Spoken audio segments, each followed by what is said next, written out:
If you found your place at Psalm 137, I'll ask you if you would to rise. I may have to go short this evening out of necessity. You can hear my voice is starting to leave me. But I'd like to try to get this psalm to you and the meaning of this psalm to you if I can. Psalm 137, if you found your place and if you've risen for the Word, we'll read here. It says, By the rivers of Babylon, there we sat down, yea, we wept when we remembered Zion. We hanged our harps upon the willows in the midst thereof. For there they that carried us away captive required of us a song, and they that wasted us required of us mirth, saying, Sing us one of the songs of Zion. How shall we sing the Lord's song in a strange land? If I forget thee, O Jerusalem, let my right hand forget her cunning. If I do not remember thee, let my tongue cleave to the roof of my mouth. If I prefer not Jerusalem above my chief joy. Remember, O Lord, the children of Edom in the day of Jerusalem, who said, Raise it, even to the foundation thereof. O daughter of Babylon, who art to be destroyed, happy shall he be that rewardeth thee as thou served us. Happy shall he be that taketh and dasheth thy little ones against the stones. Lord, this evening, we've gathered here in your name. You hear my voice, Lord, and you know it. And you know, Lord, that I'll need your help even physically to make it through this sermon. I ask you to do so, Lord, to help me. I ask you, Lord, to help us all in the hearing of your word, that I might be able to lay out before the congregation, Lord, that you put on my heart, that we might all, in the hearing of your word, Lord, be edified, be cleansed, Lord, be changed as you desire, to the better working of your will. And we ask you this, Lord Jesus, in your name. Amen. You may be seated. I'd like to preach this psalm tonight. It's a psalm that's, at least the first parts of it have been preached and preached often. And the last part of it has been struggled over by many people. It's so harsh, it seems, that people have struggled over it as to the meaning of it. I've heard a lot of explanations of this psalm over time. And the other day as I was reading this, I had no intention of preaching this, but I was reading through, and as I read it, I was supposed to read another chapter or two after, but I couldn't. I just couldn't get past this chapter. There's at least three things I'd like to bring out of this, of Psalm 137. Now first, you need to know the background of this psalm. This is a psalm that tells the time when the Jews finally were taken into captivity. Jerusalem had been destroyed. The town had been burned around them. These people who are speaking here had witnessed the destruction of their own people. They had probably seen with their own eyes their own family members killed. They had certainly seen thousands and thousands of the people in their city killed. They'd been taken, and a captivity march is not a light thing. When Babylon captured Jerusalem, they gathered all of them right outside Jerusalem at a little place called Ramah. And they killed the old and the crippled and the ones that they thought were too young to make it. And they murdered by the scores the Jews. And there these that survived were marched into captivity into a strange land. And their hearts were bitter and their hearts were full of sorrow. And you see it in the first few verses where they call out, By the rivers of Babylon, there we sat down, yea, we wept. They wept and they cried over the destruction of their people, the destruction of their nation. All these things that have been prophesied over the years have come to pass. Now I've heard these first few verses preached sometimes in an effort to try to preach to people to have hope in the middle of depression. And we should try to have hope in the middle of depression. But what I would submit to you is that's not what this is talking about. It's not talking about a people who are suffering from depression. It's talking about a people who are suffering from destruction. It's talking about a people who have seen everything that they love destroyed. In the book of Lamentations, that whole book was written about this whole event. Jeremiah sat outside of what at once was Jerusalem, outside this destroyed city, at a hillside outside, and wrote the book of Lamentations. That's what the book title means. To lament is to cry. And it was the Lamentations over Jerusalem. We believe the hill that he sat underneath was the hill of Calvary, the hill of Golgotha, the hill of the skull. And he wept. And now the Jews were weeping over the destruction. It was destruction, not depression. This is not a song about your moods and about your emotions, but rather this song is about destruction that God's people were going through, and they were going through it. And if you understand that, it'll help you understand the rest of the psalm. Because as we look in verse 3, it starts off 4. Because of this destruction, and because of this weeping, the reason for this weeping, why is it they're weeping? It says in verse 3, for they that carried us away captive, talking to the Babylonians, required of us a song, and they that wasted us, talking about this very people that destroyed the city, they that wasted us, required of us mirth. Do you know what they're saying? They said, these people destroyed us, come around and says, well, be happy now. Why don't you sing some of your songs now? Do you hear the cruelty of the Babylonians coming out there? Where they're requiring of them, sing some of your songs of Zion now. Go ahead, sing and show us that those happy songs y'all sang. They said we wept because they did this. But I want to tell you again, this psalm goes beyond sorrow. It's not just speaking of a sorrow that they have. For as we continue in, and stay with me, I've got something I'm trying to get to you in this. It says, how shall we sing the Lord's song in a strange land? Beginning with this verse, there's a turning that we see in the hearts and in the minds of the Jewish people. How can we sing? He said, not our own song, but the Lord's song. How can we sing the Lord's song in a strange land? What you're going to see here as we read this is there's something deeper than sorrow going on here. The Jewish people here are sanctifying the Lord. Sanctifying the Lord in their hearts. And I need to explain to you maybe what that means. When we talk about ourselves being sanctified, we talk about ourselves being a sanctified people. That word sanctified means set apart. And for us, if we are sanctified, and by the way, God sanctifies His people. He sets them apart. When we talk about ourselves being sanctified in that continual sanctification, we talk about setting apart the spiritual man from the natural man. You follow me? Setting apart the spiritual man from the world. When we speak of our sanctification is one thing. But I'm telling you here, the Jewish people were sanctifying God. Now see, sanctifying doesn't mean cleansing by itself. And that's why a lot of people misunderstand what it means to sanctify God. When we sanctify God, we set Him apart. Do you understand? Set Him apart from some common human understanding. That's why we say so often God's not your grandfather. He's not Santa Claus. He's not an ATM machine you push buttons and get stuff. God's not your favorite buddy. God's not your favorite uncle. God is God. And that's what it means to say to sanctify God. To realize who He is.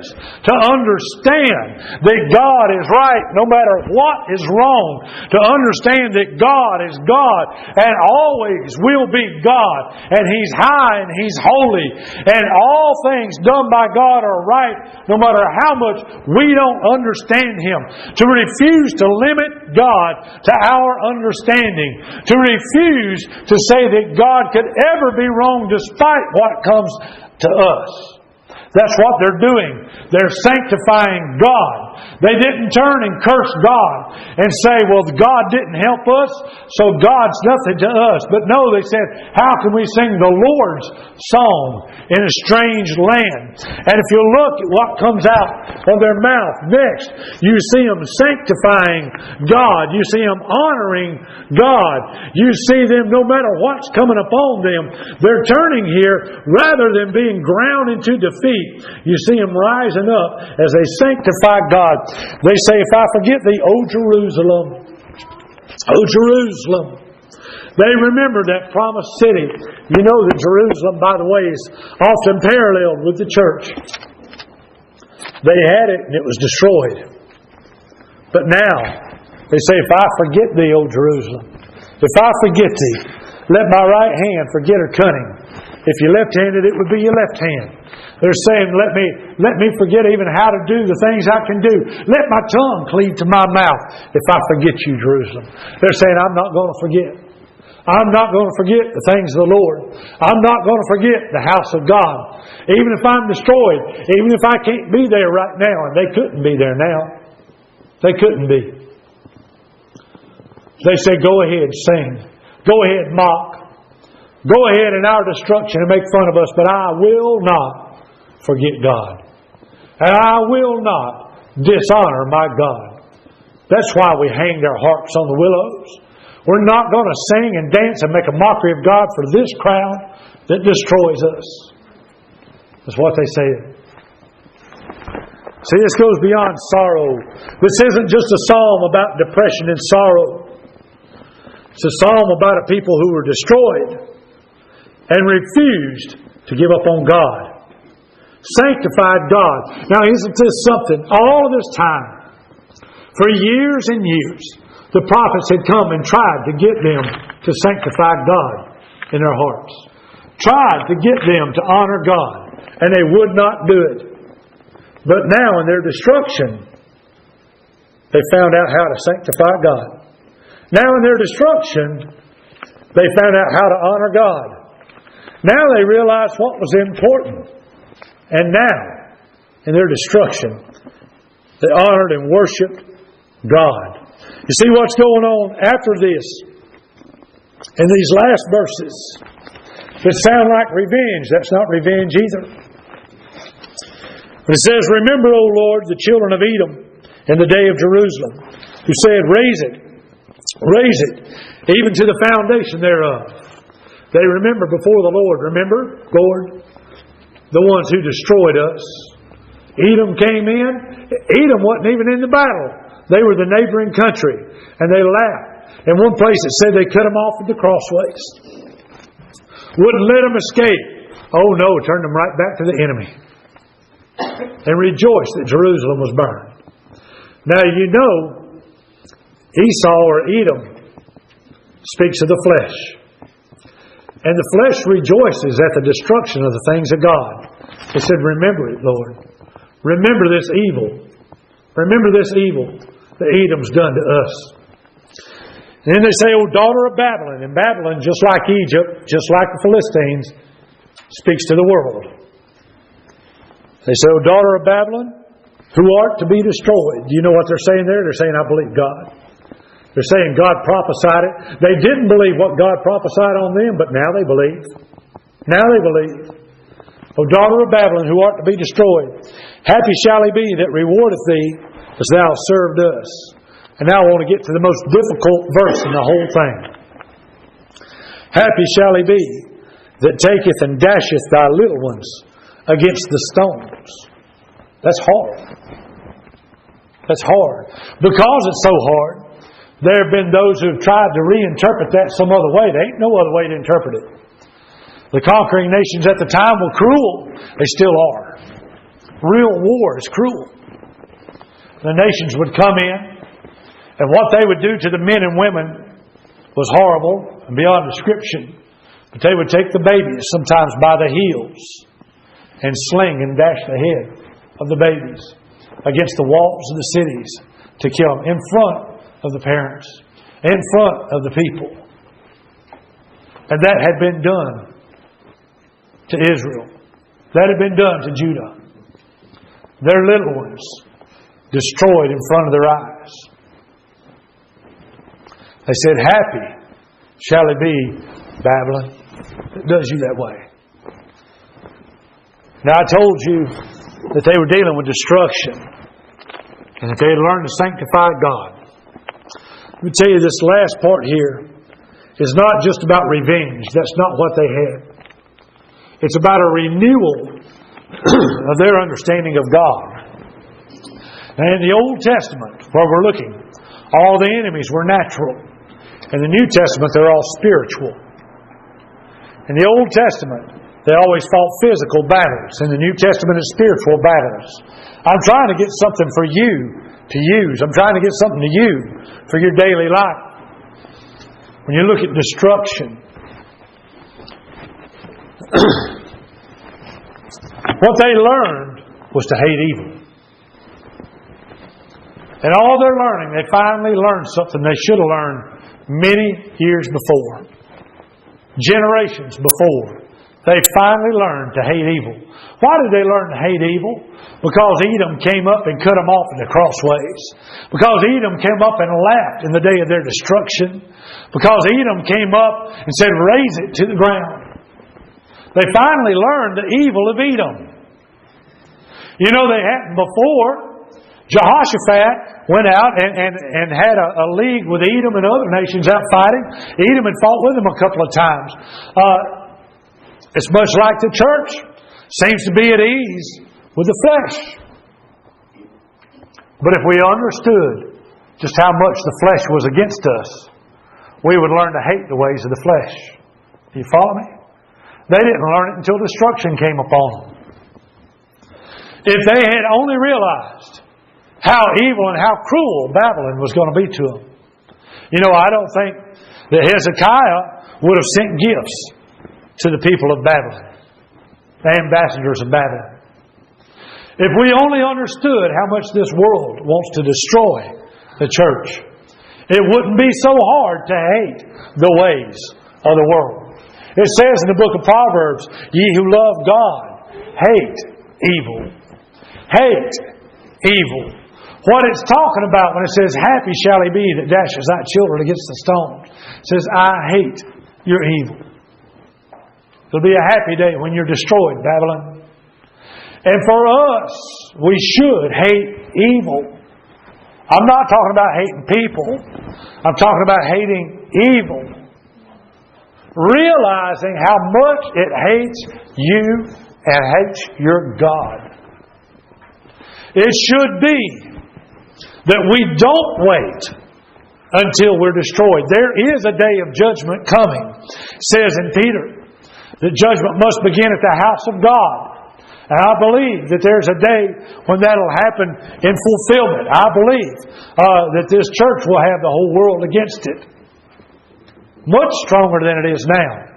But we shouldn't wait till then to learn how to sanctify God. We shouldn't wait till then to learn how to hate the ways of the flesh and to hate evil. It took the destruction of Jerusalem for the Jewish people to learn what the prophets had been preaching to them for hundreds of years. For them to learn what they should have learned all along. They're against you, Jerusalem. They're against you. They're out to destroy you. And in their destruction, they learned to hate evil. And I guess what I'm trying to get to you tonight is learn now. Don't wait for evil to destroy your home. Don't wait for evil to destroy your life. Don't wait for evil to destroy a church. Don't wait for evil to destroy the community before you learn how to hate evil. Know it for what it is. Know it for what it is. And you can understand what it means to say happy. Happy will they be, O Babylon, speaking in the spirit of this world. Happy will they be, O Babylon, when they cut your future off, when they destroy you, when time is no more and the spirit of this world is no more. Happy will we be. Well, my voice is going away fast and I'm not going to be able to continue. So I'm going to have to leave you with it where it's at. Don't wait like the Jews did, like everything's going to be okay, like Edom's not going to hurt you, like Babylon's not going to hurt you. But learn to hate the ways of the flesh and hate the ways of the world before destruction can come. And you do the will of God. And you sanctify God in your hearts. We'll close it out here. Like I say, my voice is about gone. It's Sunday night. Y'all be careful out there. It's wet and the rain's not going to quit and it's getting cold. So just be careful and we'll see you if the Lord wills Wednesday night. Brother Craig, will you close us in a word of prayer, sir?